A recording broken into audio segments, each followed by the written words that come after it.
Dr. Marissa, also known as the Asian Oprah. Her mission, to be a beneficial presence on the planet. Her purpose, to be your personal advocate to live, laugh, love, learn. Her life motto, don't die wondering. Take back your life with Dr. Marissa Pay. And welcome. You are tuned to my weekly talk radio TV show called Take My Advice. I'm not using it.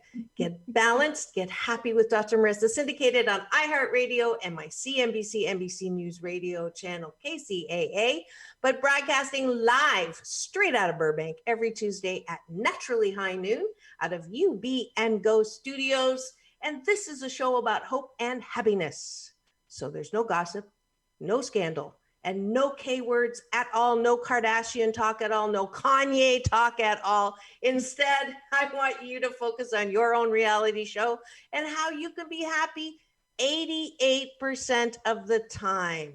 So I have guests and topic to that end, from how to reduce your risk of cancer with Fran Drescher to how to deal with childhood trauma with Corey Feldman, to What About God with Neil Donald Walsh and Michael Bernard Beckwith and Bishop Carlton Pearson, to Marianne Williamson, to Marianne from Gilligan's Island. All the shows and topics are just for you to help you find and choose that happiness. Why 88% of the time? If you're 100% happy, you're dead. We don't want dead people walking around. So 88 is a homonym for good fortune, double good fortune, and that is your birthright. So today is a special, special day because it is part 4 of a 4-part series, although we will continue to talk for the rest of our lives. But I invited a very special, wonderful person to have this conversation for the past 3 weeks. Today marks 4, to talk about, is it black or white, or is it's not black or white? What is it? There's been many variations. The other way to say it is, these are the peace talks during this time. We are here to anchor you and help anchor at least myself. That's my selfish reason for having her, to find that middle ground, to find the center during this fluxed up time when there's so much hate, there's so much confusion and so much chaos. So please welcome back to the studio for her 4th consecutive appearance, Akuyoe Graham. So she's an advocate, she's an activist, she's the founder of Spirit Awakening Foundation. She's my satellite sister from Agape International Spiritual Center. We are 2 leaders that were developed by our teacher, Michael Bernard Beckwith, who is, it's not a cult. He doesn't develop followers, he develops leaders. And I'm grateful for that. I'm grateful for that. So let's get right to the topic, because we always run out of time. We do. And there's so many things today. I thought a couple of topics. One is, since you have brought up several times in reviewing our tapes, that protests are what our country was born on, that protests are a necessary good, that peaceful protests are predominantly the main response immediately after the killing, the murder of George Floyd. So I thought we would spend a California minute, just highlighting the things that have happened because of the protests. So what good, because I hear about what bad, vandalism, riots, innocent people. We talked about that, but let's go to the other side today and look at what good has come from those protests, from our protests. Well, we can start right here in Los Angeles, and forgive me, I don't have her name, but Los Angeles just appointed a new deputy chief of the sheriff's department, policing, and she is known for having successfully brought in new policing policies and tactics and ways of policing in South Central, Nickerson Gardens, and she's highly regarded. Everyone's really excited about that. So some of the good things that are happening is the changes that are being brought about. You know, the fact that some of these statutes are being dismantled and brought down. And I think, you know, what that has done is at least brought up the a dialogue that if you're going to have statues of people, then mark them truthfully. You know, let's say who they really were. You know, if you're going to name a bridge, Edmund Pettus Bridge, then let's name it and call it what it is, that this was named after the grand dragon of the KKK, you know, rather than having these things and lying about them. You know, let's say what it is. So the other thing that's happening that I think is really exciting is, for instance, there was a press release from Dr. Bob Ross. He's the president of the California Endowment. And he, along with other major philanthropies, are dedicating, I believe, $35 million to give to nonprofits founded and headed by women and women men. That's my wish. Yes. Founded and headed by people of color. Beautiful. You know, beautiful. Which is beautiful because, you know, historically, those organizations are underfunded, you know, so there's a lot of amazing things that are happening. Really. I found her name, Amada Tingiri. I didn't say that. I didn't say it right. Tingirides, a Watts native. That's right. So she's becoming LAPD's second Black female deputy chief. So that's a really amazing testament. So, you know, those of you who are resentful or angry with the protests, I will say it is a necessary good. I will tell you that 1 month after George Floyd died, mass protests, it's the largest, you know, global reaction. Black Lives Matter is the largest global reaction. City councilors have vowed to reform police departments, statues toppled, as you were saying, corporations promised greater diversity and inclusivity.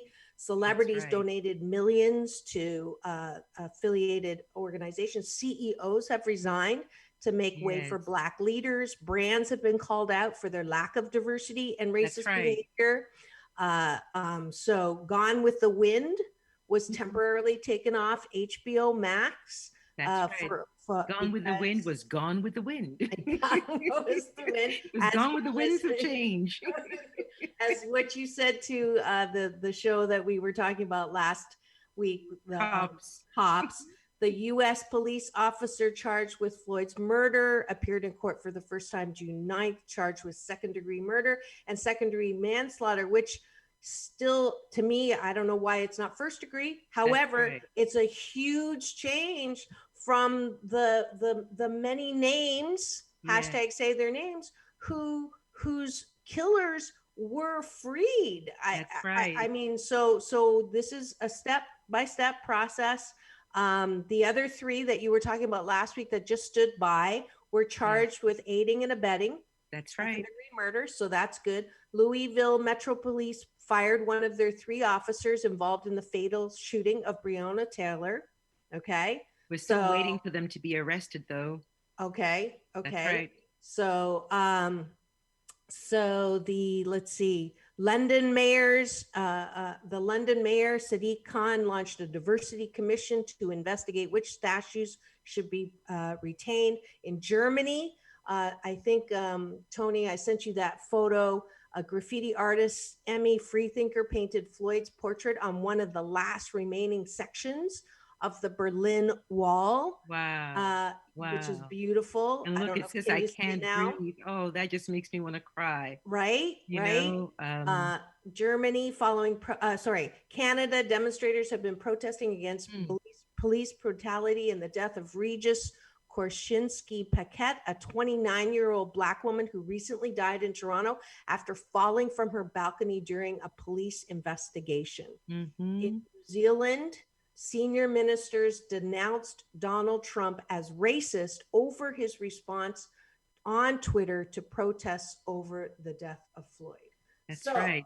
So look at all that good that's come through, because again, this is such a seismic shift. It's a Yes. worldwide shift of such, depth and deep proportions. So many things are going to change. Many things are going to be moved around. I'm excited by the fact that resources are being moved around, because again, part of what we're seeing is that a lot of the poverty that people of color experience has been by design.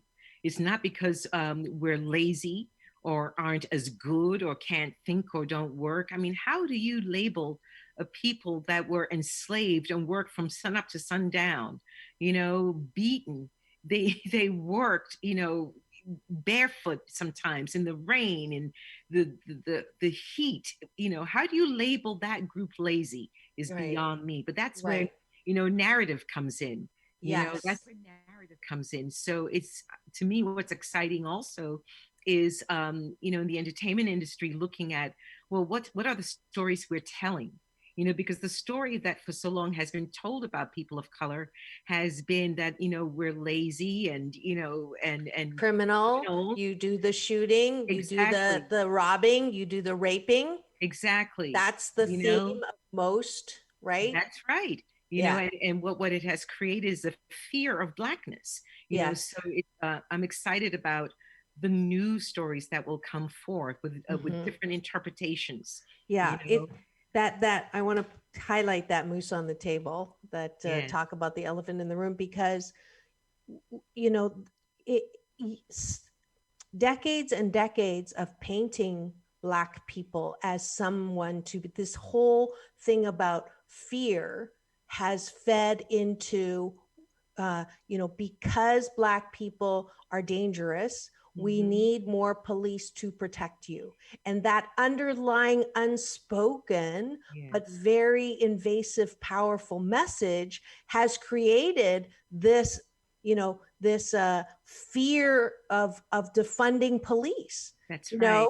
It's like the black and white reaction of, okay, we have to look at, defunding the police. Then the majority white reaction, I hope it's not majority, but what I see on Facebook and what I hear, especially in Huntington Beach, is, sorry, I couldn't resist, is this, right now crime's going to go up because we're not going to have police anymore, and who's going to protect us now? And that is a direct result, the increase. Look at what's happening in Portland, Oregon. The whole, at least, thank God, the wall of moms are saying, we don't want your federal protection. That's right. There's nothing to be afraid of here. That's right. These are our children. Leave us alone. Thank God. Thank God. That's a protest. That's right. A peaceful protest. And that's then, right. Shooting bullets into a wall of moms. Like, I know. And the dads have now joined them. Veteran vets have joined them, in support of their children that are peacefully protesting. Yes. And the thing about the defunding the police, what people don't want to hear is that it's not just defunding them and that's it. No, we're talking about minimizing their budget, that the ginormous budget that goes into the police and military, and placing some of those resources and investing in communities, investing in neighborhood building, relationship building, which is what this new police chief is deputy chief is talking about, right. So that you have police men and women that know the communities that they are assigned to, that are there for at least 5 years, that will know the people who live in these communities, so that when something happens, can you imagine if the cop shows up and will say, hey, Joe, put the knife down.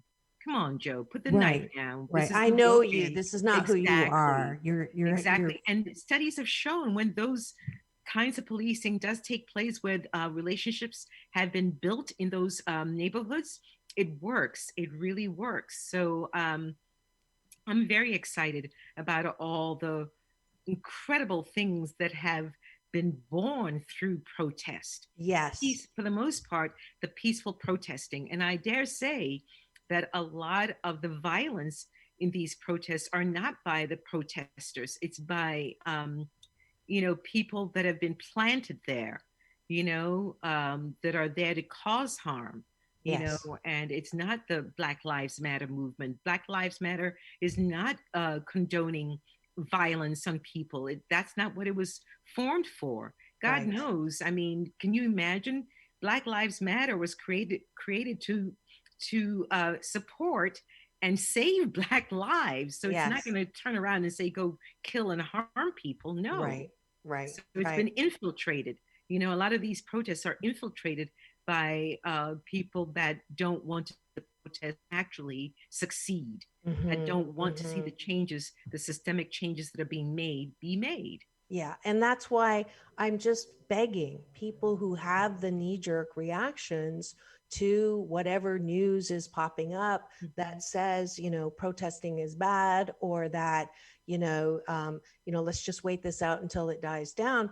Black Lives Matter was not born out of George Floyd. Black Lives That's Matter right. finally, with George Floyd, gained enough understanding from Yeah. people who did not understand before. My friend, my white friend that I talk about, and she always goes, "Ah, you were talking about me again." But it was just so poignant that she didn't know about all the other names of people Mhm. who have. And I have to be honest too. When Michael Brown, the name came up, I was like, who's Michael Brown? And Yeah. and so Black Lives Matter is a peaceful protest movement that Mhm. kind of was like this, and then with George Floyd it went like this, That's and right. then the awareness, that was what was needed. We needed the tipping point for people to stop, and That's and right. those who have the power, who mostly have the power, the white brothers and sisters of ours who are in office, they're the loan officers that decide loans. They Yeah. are the hiring managers who decide jobs. They are the people whose you know attitudes and respect mean the most, because they make the decisions that either continue the inequity Yeah. or they change the platform and the landscape of equity, so that this machine called billion-dollar industry prison, with so Mhm. many Black young men who 98% have never seen trial, Yeah. or who are stopped on the street for no reason, Mhm. because of that whole machinations of Mhm. fear. that That's that right. bottom line, we have reason to be afraid of Black people. And I am hoping that a result of this 4-part series, if there's nothing else, is for everyone to take a breath and just Hmm. please look at your own fear. Yeah. Where's that coming from, and That's right. is it fair? Is it fair? I mean, I shared before, Chinese have the name for Black people is Heigui, is Yeah. Black ghoul. So it's a systemic Yeah. disease and infection, and it's not just it's in every race, Yeah. where we all have to say, not on my watch. That's right. Right? it's That's it's right. the buck stops right over here. It is not a Black problem. That's It is right. a humankind opportunity for improvement, because we That's can't right. solve the problem at the level of problem. We have to rise above to the solution. That So that's so right. so I'm sorry, I just took up a lot of room there, but Oh, I not at was all. on No a roll. apology. That's what I this is was on a for. roll. I was on a roll. So I dream of a day when it says, when we are restored to police, Hmm. bringing it all the way around, to serve Yes. and to To protect. protect and serve. I want to see it to serve Yes. and protect. Yes.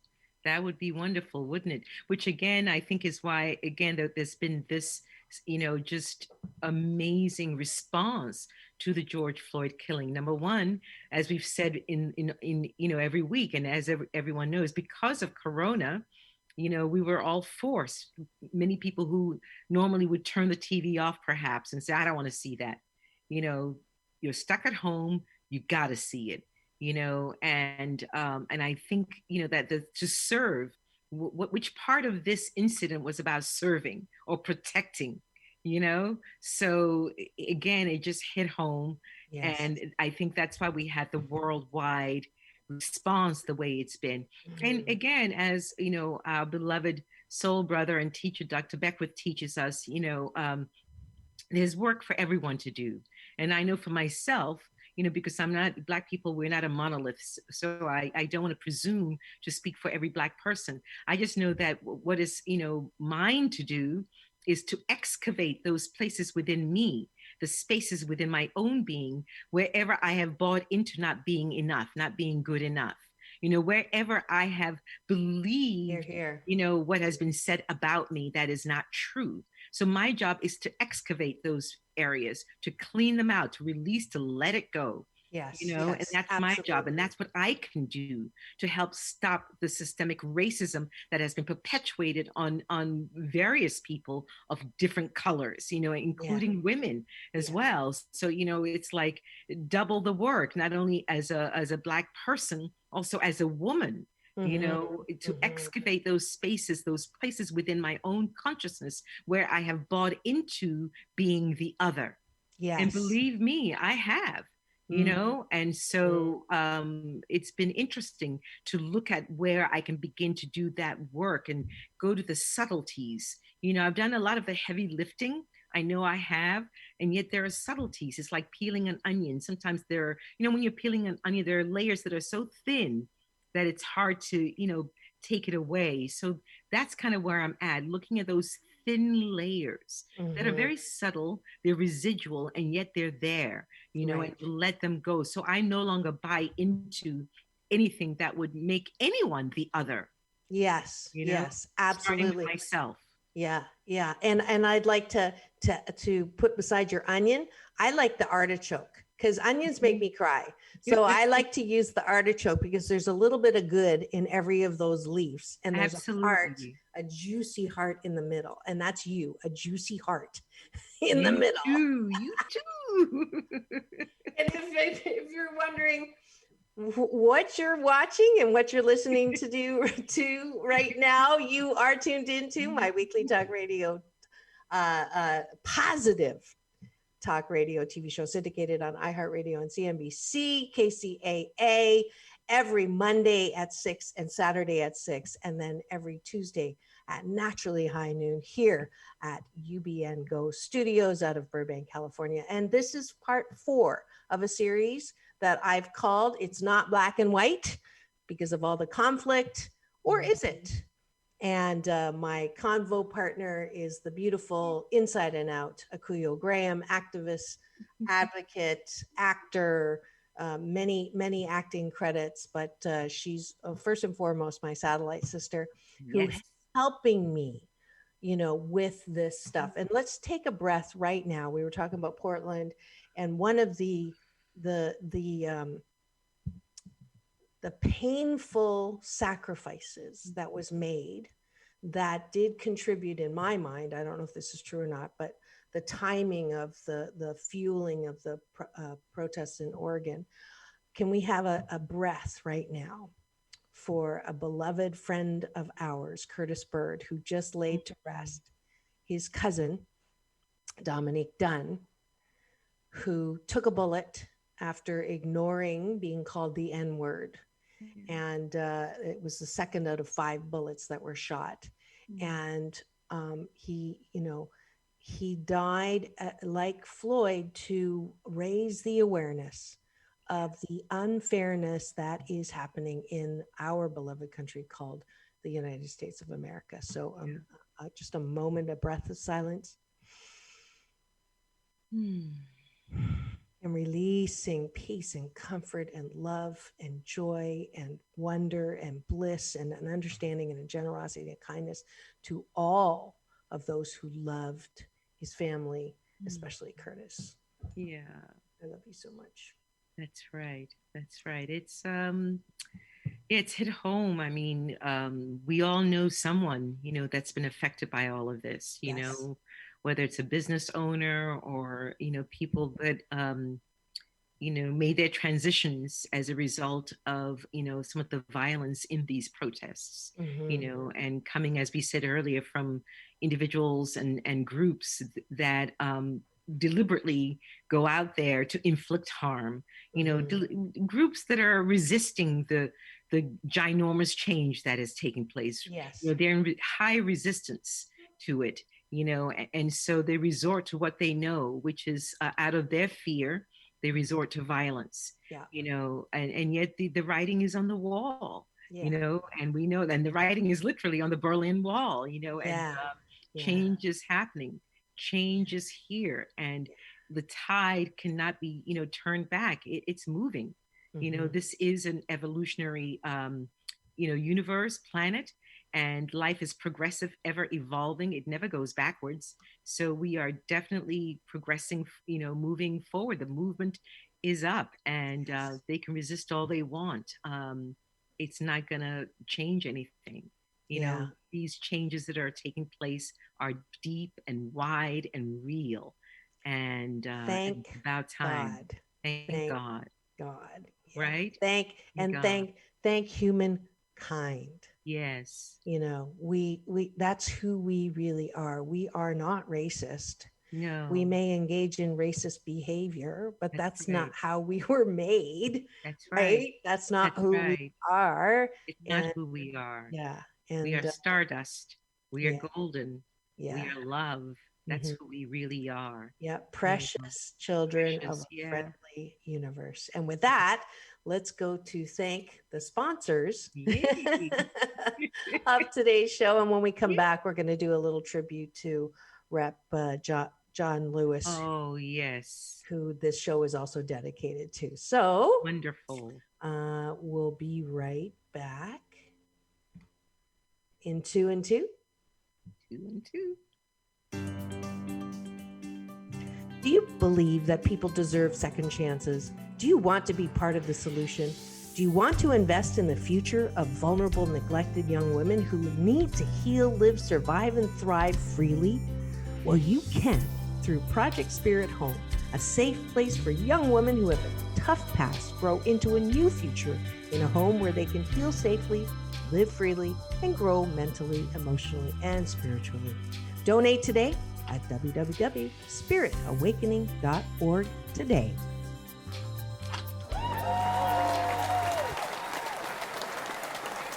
And we have a second promo, but I guess we'll come back to that. We'll do that at the end in the balance bar. But I did want to recognize a great role model. And boy, I watched the service yesterday. That was beautiful. Represented 17 terms. And I use that as a symbol of hope because he was elected. So there's hope. That's right. Right? That's right. Yeah. Well, we're not all fluxed up, right?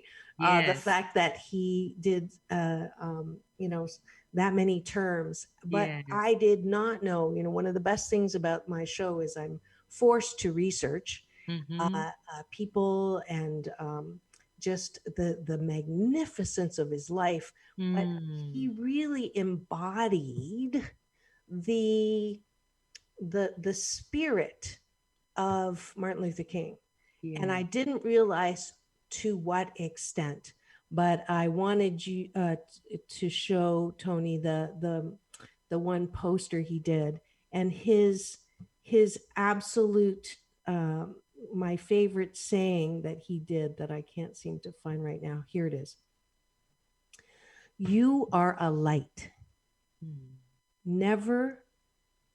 You are a light. You are the light.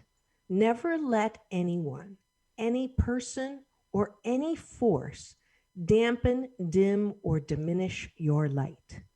Release the need to hate, to harbor division, and the enticement of revenge. All bitterness. Hold only love. Only peace in your heart, knowing that the battle of good to overcome evil is already won. Mm. Mm. And I have to say, I want to use that as a tribute to you because you are that light Oh. to me and to so many people. And I want you to tell the story.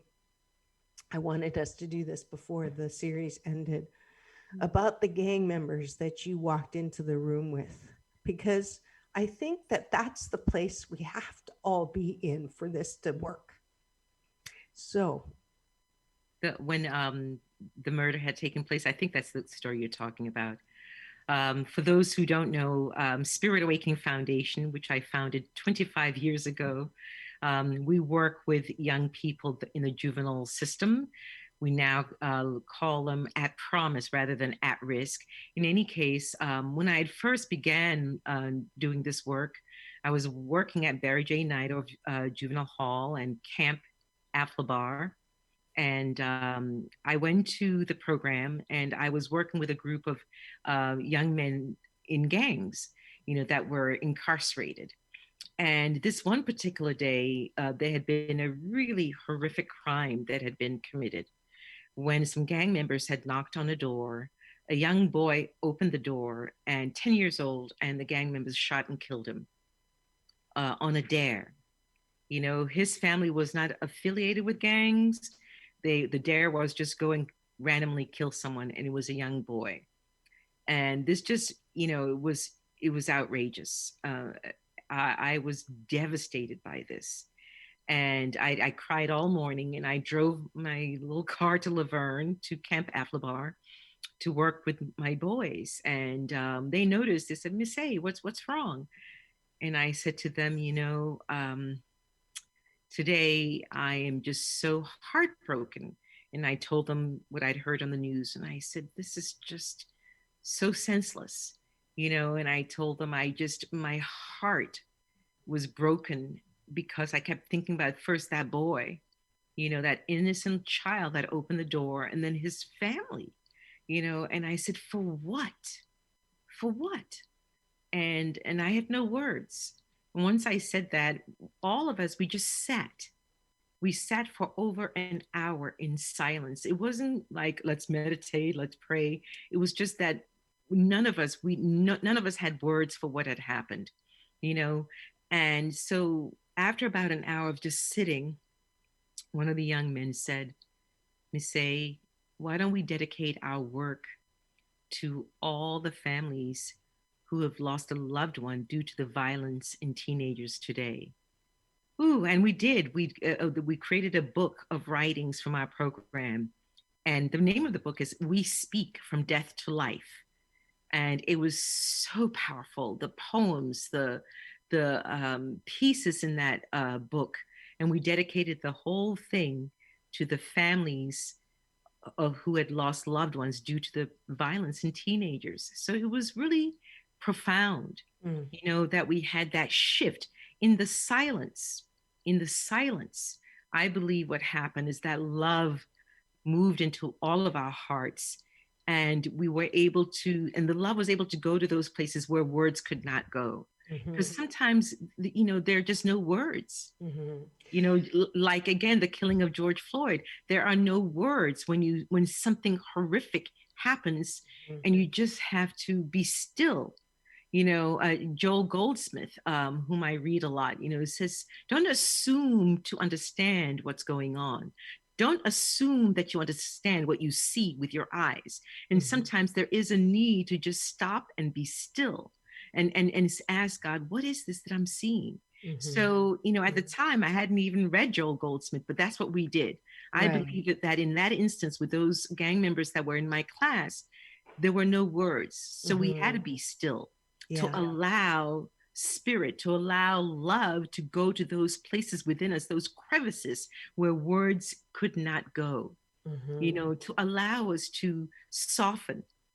For those young men, all of whom were in gangs, to really feel the weight of the senselessness of that act, so they could come to their right minds. And I dare say some of them did say, you know what, this is BS. What am I doing? Right. What am I doing? Right. Because they saw how it affected me. And then when they allowed themselves, they let it affect themselves as well. Mhm. You know, because a lot of times, again, just like with the Floyd, we get distracted, we get busy. We allow ourselves to get busy so we don't have to feel Right. Right. what we And can feel. which which if we can all get to that place where are not again reacting with I cannot forgive or I cannot excuse or I cannot condone. You sat with gang members who killed the child for an hour in silence and let the silence do its work.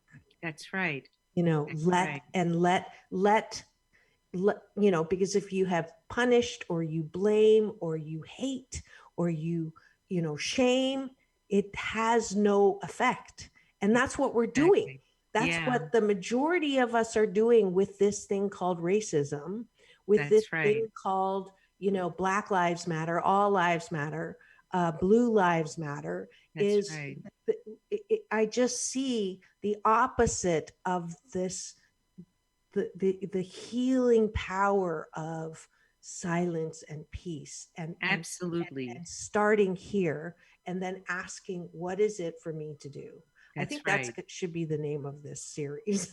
Absolutely, I agree. I agree. And just to clarify, the gang members I was sitting with were not the ones that had done that killing. They were there because they had done other things, you know. Things right. Yes, and the point though, you articulated it beautifully, Dr. M, my beloved soul sister, in that you know the silence is so powerful. Mhm. It is so incredibly powerful. And, you know, when we have the courage to be still, we can really go to, you know, we can expand our capacity for loving, you Mhm. know, because love is infinite and our Mhm. capacity to love is infinite as well. Yes. We Yes. just have to be willing Yes. conduits, willing to be still, willing to let it expand us, willing to let it grow us, you Mhm. know. And again, I think that's one of the things about this moment with, you know, Queen Corona. She's like, humans, be still, you know, stay home, be still, you know, and stop your busyness. You know, if there's something for you to do, do it. However, you know, let go of the busyness, you know, Right. the distractions that's Yes. taking you away from moving into greater capacities for loving, you Yes. know, Yes. because Absolutely. with that will come better distribution of resources. You know, Mhm. with that capacity to love will come better outcomes. You know, then you know someone is looking at mortgage applications. You're not going to just say no because of someone's color. You know, you're going to look at their application, and where you can help, you will help them. You know, Yes. that will come when we allow ourselves to love and allow ourselves to be expanded in our loving, you know. Yes. And one surefire way to do that is in the stillness, in the Mhm. quiet, in the peace, you know, when we can allow the capacity to grow, to expand. You Mhm. know, there has Mhm. to be the willingness, and I believe that's one of the invitations that Queen Corona is giving us at this time. Absolutely. You know? Absolutely. Heard Mm. it called Queen Corona. I just call it BC-19, the time before Corona. So now it'll be Queen Corona. And we're Queen getting some Corona. wonderful hearts and likes.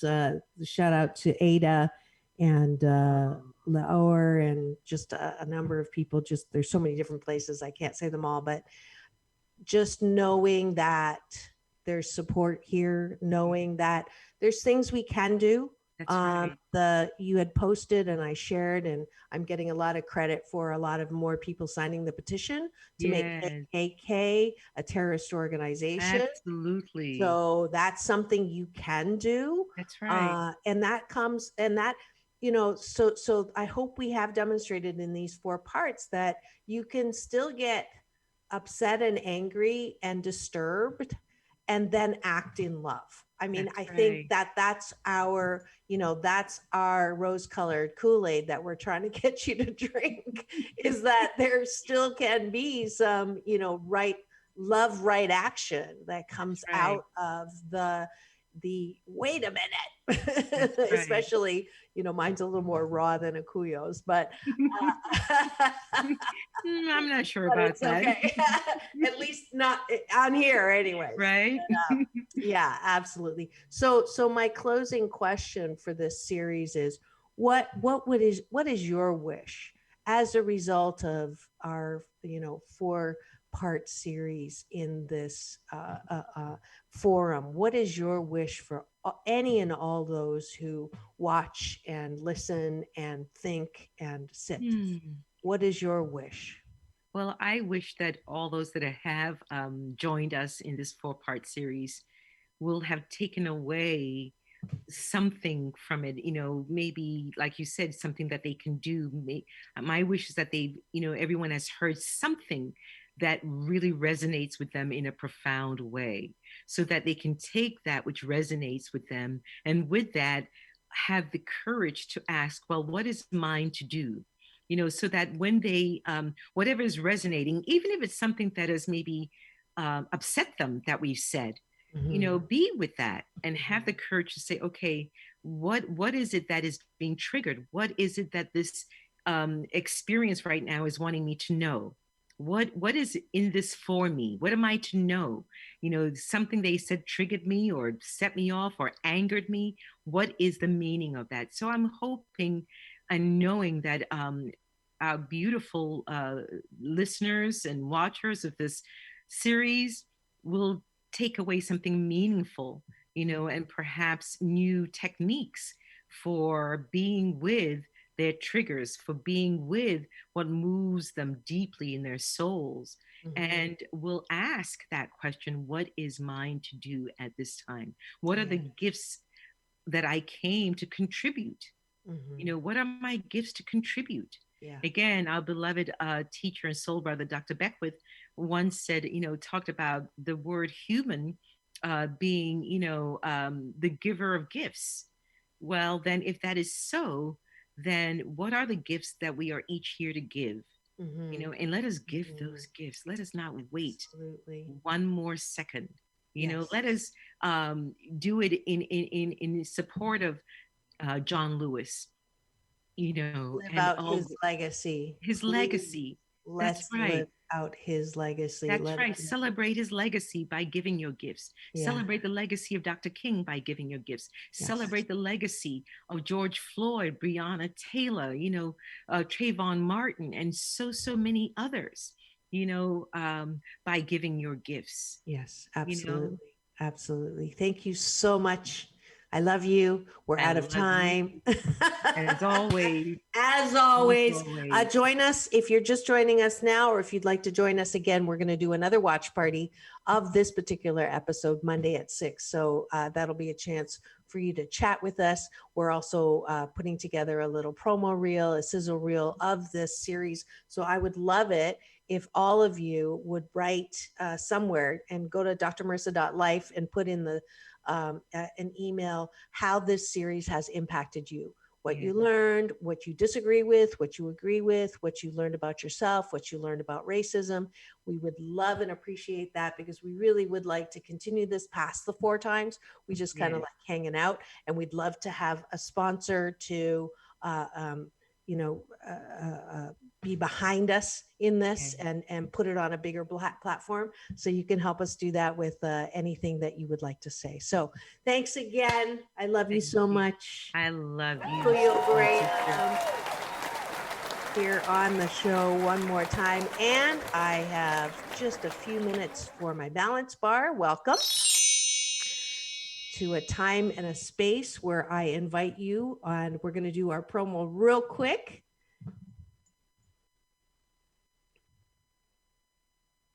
I'm waiting for the music. Want to find happiness? Well, it's looking for you. 8 Ways to Happiness from Wherever You Are by Dr. Marissa Pei is a self-help book on steroids with practical concepts and exercise that will help you find the love you've been looking for inside yourself. It's a cross between I'm okay and you're still okay. And if you do the exercises, you will never hate yourself the same way again. For an autographed copy of this #1 bestseller, go to www.drmarissa.life or just order at Target, Walmart, and Amazon today. You can choose happiness because pain in life is mandatory, but suffering is optional. All righty, and you can join me as usual. I'm still doing my 10 a.m. free classes of balanced Tai Chi Gong, moving meditation that promotes inner peace one breath at a time. Thank you to Purple Planet Music for all of your music. Thank you for all your support with my mom. Her blood pressure is still up and down, so continue with the prayers. There's a picture of me and my mom. I don't think we showed it last week. Please go to Medium. My newest article got 50 claps. I'm so grateful. Your BS, your belief systems are killing America. And I think, Tony, you have a picture of that too. Please go if you want to listen to part 1, 2, and 3 of Akuyoe Graham and I series. It is on my YouTube channel, and I'm so grateful again for your support there. We're over 206,000 views. And any show sponsors who want to continue, we are next week having the most amazing guest. It's going to be a giant show. She just was on Jimmy Fallon. She was on Oprah. She's on Jada Pinkett Smith's Red Table Talk. It's Jane Elliott, the amazing 86-year-old who spent her entire forking life fighting racism. A white woman. She's delightful. She did Brown Eye, Blue Eyes, PBS Frontline. You must see that show. I use it all the time for my value and diversity work. That's next Tuesday. So keep it here for Take My Advice. I'm not using it. Get happy with Dr. Marissa, because it's all about balance. Peace in, peace out. World peace through inner peace.